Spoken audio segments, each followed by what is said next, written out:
Not bad. So what am I doing? I'm kind of dioramming it. See, I'm working on this thing here. It's neighbors watering my garage for me. I should go over there and, god dang it, shut their sprinkler off. Okay, so can you see there? There's the diorama that I am making. Oh. Now, this is the plastic deck that came with it. You know, I've kind of rusted up this and stuff like that, but it just still looks like plastic, eh?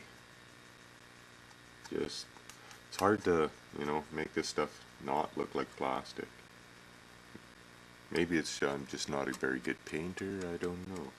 But, you know, I kind of stained it up and stuff to give it some stains and stuff, but still, the lines, eh, they're more ridges than lines, eh?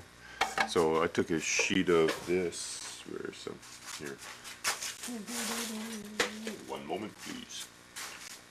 This stuff here, which is veneer that's been out in the sun and it's, you know, weather checked, eh? And dirty.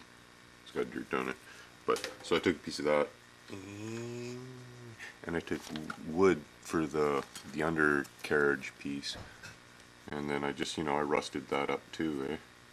Just kind of painted it like rusty. But now I've got a nice, you know, nice old wooden deck on the jalopy, which looks way better, I think.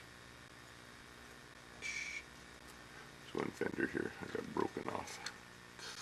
I never glued it on just so that it could be off. Excellent. So then I'll just take a dirty wash, like my paintbrush wash that I washed my paintbrushes in, and just kind of cover that edge, because I had to cut the stuff to make it fit. So that shiny edge will kind of piss you off.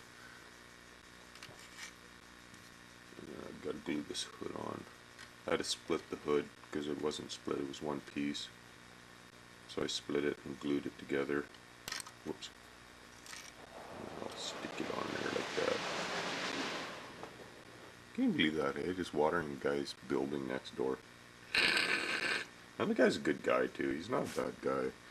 But, yeah, hey, little tire there. I got it up on wooden blocks, I just used some of the stuff, eh, and made myself wooden blocks. It's not bad. Windows, this is just bits of plastic that I stuck in the windows, eh. It's been out here long enough now that I've actually got cobwebs in the windows. And that's kind of cool. No, so now I'm just taking this horsehair that I've got here. Back out just a bit. Well, actually, I'll zoom in so you can see the hairs. I got them going down by the fence there. See? So what I'm doing is I've taken a needle, like I buy these, you know, like sewing kit type needles, eh? Because I've got some really good needles in here for doing all kinds of hobby stuff, and these are cheap. This was $1 at the dollar store, eh? These are good ones. These leather needles, they've got that triangular type shape to them. So if you gotta sew something really tough, man, those are good. But anyways, so what I do is where the heck did I put that?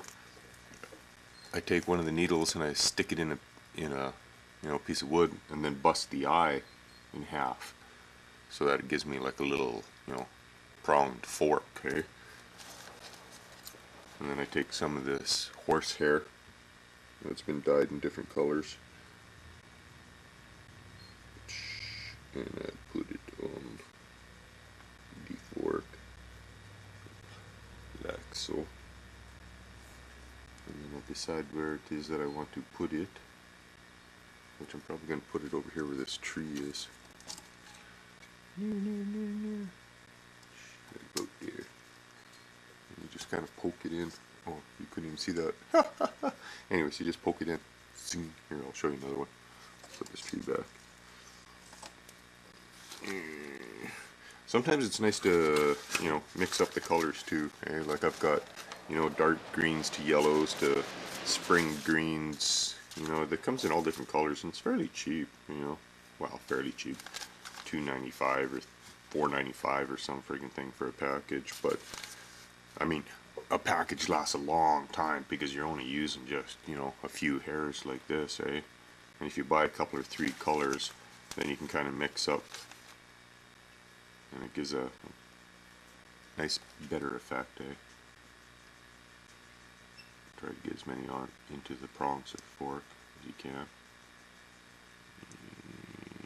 Sometimes helps to kind of twist it on too, I've discovered.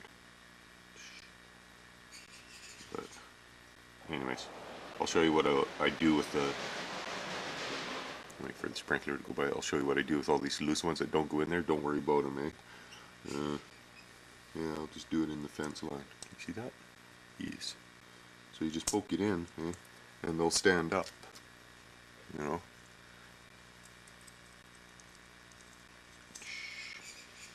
And then what you do is you take, you know, some watered down, you know, white glue, and just kind of drip in there, and then take some of your flocking that you've used on the side and sprinkle it on there.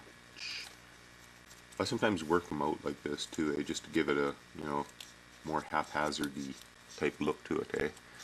And then I plant them all pretty much the same length, eh, and then I go in and I cut, you know, I trim it down to the heights that I want, eh. It looks pretty good. That'll look good, you know. So that's how I do tall grass, anyways. And,